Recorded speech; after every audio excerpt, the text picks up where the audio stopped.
back to Expresso. So right now we have a very special segment today. We're going to talk about something very important, very specific related to our society, the problems that we have in our society. We are actually joined by USAID's Mission Director, Julie Connion, who is a long-time veteran of international and development in addition to her current services as the USAID Pakistan Mission Director, which has started in 2019. She served in Pakistan as USAID Office Director for Democracy and Governance from 2004 till 2007. And as USAID's Deputy Mission Director in Karachi from 2010 to 2011, she has also served with USAID in Nigeria, Sierra Leone and Colombia. We are thrilled and honored to have her on our show and we welcome you. I wish you a very good morning. I hope you are doing well. How does your morning start, Julia? And it got better with Expresso, we believe. Well, good morning, Imran and Armal. I'm very happy to be here. The morning is starting off very well. Thank you. Well, first of all, let me say you look gorgeous. You look really nice. Oh, yes. And wearing such a bright color, you know, kind of morning color, I must say. So it's a pleasure to have you with us in our show, Julia. First of all, just let us know about your experience to be in Pakistan. You know, you've been here before, we know that. But how's this particular spell when there's a COVID season going on and then you're in Pakistan? Yeah. How do you feel? Well, I do seem to keep returning to Pakistan and gladly to do so. Pakistan is a place that keeps drawing me back. There's such diversity in the people, in the terrain, in the development challenges. And it's a place that I come back to because the partnerships that we achieve here, we're able to accomplish a lot. I will say it has been challenging with COVID this time. We haven't been able to move around as much. We've mobilized to provide partnership and support on specific COVID-related issues to try to help Pakistan weather the storm of COVID. Okay, that's great. Julia, what's your morning routine most of the time when you're in Pakistan? Because we really want to know what do you like the most about this Pakistan and specifically if we talk about Pakistani people. Well, the morning regime is getting up very, very early and taking my coffee in the morning. I go through the news of Pakistan to just keep up with what's happening all over the country. Normally come into work and the staff is there and we're ready to go every single day. It's a very motivated staff. The vast majority of my team in Pakistan are Pakistanis, so I get a wonderful opportunity to enjoy the humor, the seriousness, the brilliance of my Pakistani staff. So this is what we Pakistanis are known for, you know, mainly the humor, the food and the breakfast and all that. Well, it's really great to know. Let's come to the subject now. You have a great career. I was just reading about you, mashallah. You have done great so far, you know, being in USAID and, you know, working in the development sector. You did amazing. So now when we talk about the younger women in Pakistan or countries like Pakistan, they have got a huge pressure in them, you know, the social pressure when it comes to education, when it comes to their career. And in this particular manner, USAID has a great responsibility as well, and so is the role that you have played so far. How you see this particular context in countries like Pakistan? Well, I think that women and girls have challenges all over the world, and of course that's true also in Pakistan.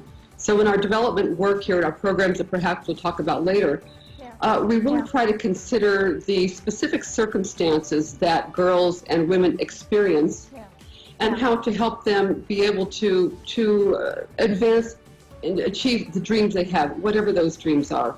And obviously this involves education, this involves healthcare, this involves fair opportunities to be business people if they would like to be.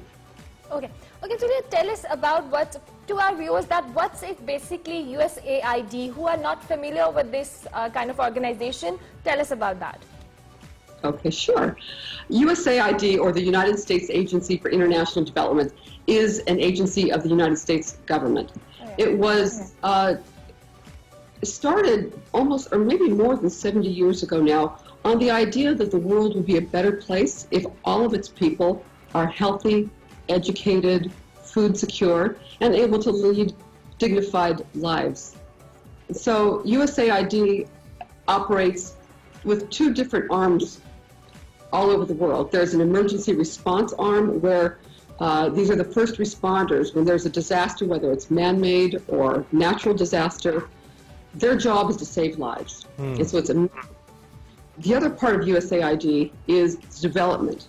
And these are the longer term kind of challenges. And we work side by side with communities and governments to address the kinds of challenges that exist in that particular country. So it could be in the education sector, health, agriculture, energy, whatever issues are holding back a country from achieving its objectives.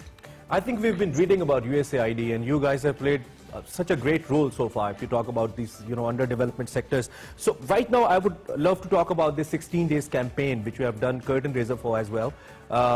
It's activism against gender-based violence, and this is something which is a great subject in Pakistan, I must say, or countries like Pakistan, and even in India and subcontinent, where there's a great factor exists regarding this violence factor I'm talking about. So what this basically campaign is and how USAID is going with the campaign.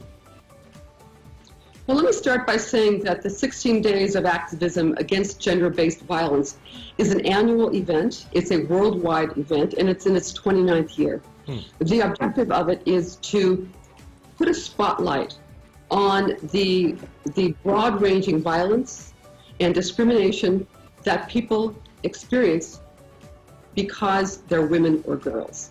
And the objective is to not only put the spotlight on it, but to explain the impacts of this violence and discrimination, and hopefully at some point to put an end to it.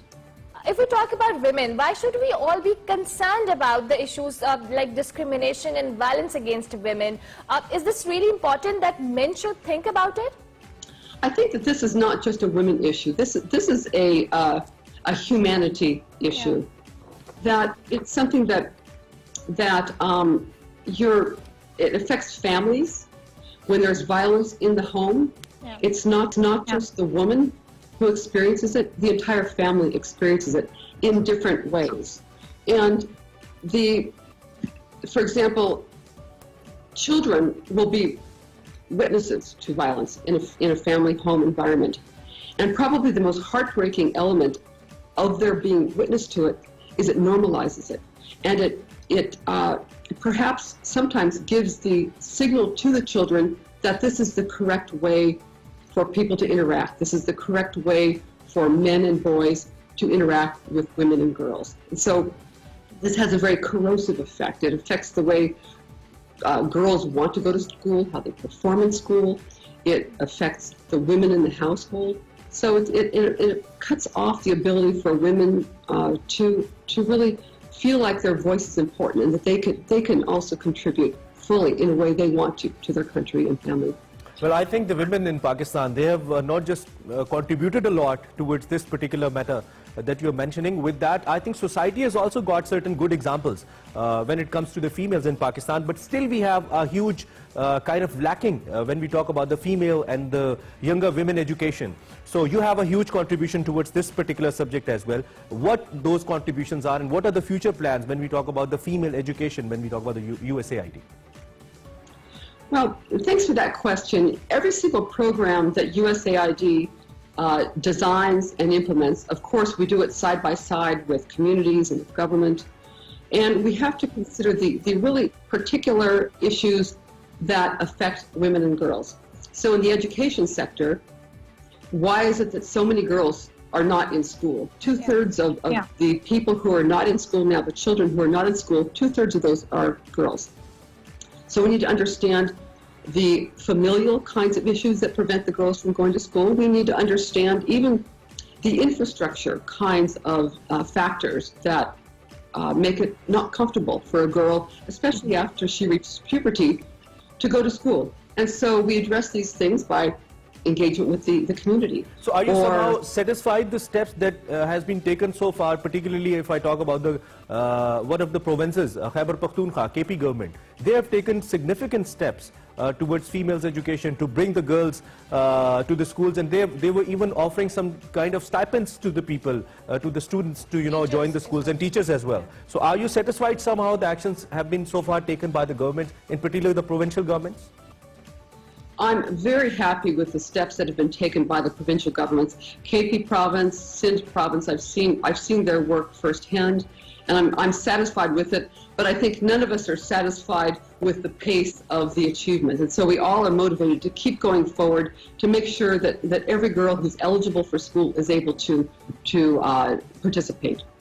Okay, if we talk about the health issues, basically, if we're addressing the whole addressing this situation, the whole scenario that women are being violated and there are certain issues. But if we talk about the health services, are you satisfied with that, or USAID program is developing some kind of strategy regarding it? The gender aspects of any program that we implement must consider the gender aspects. And so in the health sector, the thing that's very, very important is to ensure, first of all, that women who have access to quality health care, particularly when they're pregnant. And that helps us so they have a healthy pregnancy and they give birth to healthy children. Now, that's not always possible, and so it's a work in progress. I know the federal government, the provincial governments are working very hard to ensure that women get to the medical facilities, that they're comfortable in those medical facilities, and that they receive quality care while they're there. This is for the good of the family in ways you couldn't even imagine. Statistically, a woman who goes for health care, she will give birth to a healthy child, and that child will survive. True, true. Okay, so just moving ahead, talk about some economic empowerment, because when we see countries like China, they have done significant improvements, and they have achieved a lot when we talk about the economic empowerment towards the female population. But when we talk about countries like Pakistan, we have such problems as well, and the organizations like USAID, obviously they are helping us in it. Do we have certain model to follow in this particular manner if we talk about economic empowerment of females? Yes. I think one of the most enjoyable events I've been at recently, virtually, was an event where we heard about the successes of small business people who received grants to help to grow their businesses. And 50% of those grant recipients were women, and some of them were young and dynamic. And we feel that when brilliant girls and women have a good idea, that it's our role, if we can, to help them to succeed, to help them with the wherewithal to succeed. So sometimes it's financing, sometimes it's training on how to do bookkeeping or how to manage your business. But those opportunities should be made available to men and to women. Okay, right. Okay, what role does civic engagement play in empowering women and girls, specifically if we talk about them, and how does this program support this goal? So it's difficult for a country to be responsive to the needs of its citizens if it's only hearing from half of its citizens. So this is where USAID and many Pakistani organizations and other donors also become involved in trying to help women to be able to participate in policy discussions, to help governments understand what the particular challenges are that they experience in order for policies and programs and services to cater to their needs as well as to the men in society. Okay, since you're here, we would like to ask one more question about COVID. That since America has faced a lot of trouble in this COVID situation, and there were a lot of crises over there, so Pakistan has, as compared to America, Pakistan has tackled it in a very sophisticated or something in a very systematically. So, do you have something to learn from Pakistan, specifically America? Well, I think that what we have to learn is that mask wearing is very effective. Yeah. And I would recommend that my country people back in the United States adhere to that, listen to scientists, and heed their advice. Perfect, perfect. We asked you some very dry questions in the morning. I hope your morning is not that dry, and exactly. we didn't drag much topics. Thank you so much for being with us. Thank you so much for joining us. Anything in the end of the show to all our viewers, to all Express viewers, to all Pakistanis who are watching you right now? Anything you want to say? Yeah. I just want to say thanks very much for the years of friendship and love that I've received from Pakistanis all over this country. That's what keeps me coming back here, is I just enjoy so much talking to you and learning from you and learning more and more about the culture. Thank you. Thank you so much. We will love to have you in our studio someday, and we'll love to interact with you live, sitting in front of us. And to take you to the Androon Lahore that we call the intercity, to have some amazing food that Lahore city has. So I guess you're a once. foodie, and if you are not, then you must have been a foodie now while living in Pakistan. Do you agree, Julie? I agree, and I will take you up on that offer. I would love to go and visit the foodie places in Lahore. Have you learned something in Urdu? We would love to ask you that you say something for our Expresso viewers in Urdu. We'll have a small little test of that. I can ask you how you are. Kya haal hai?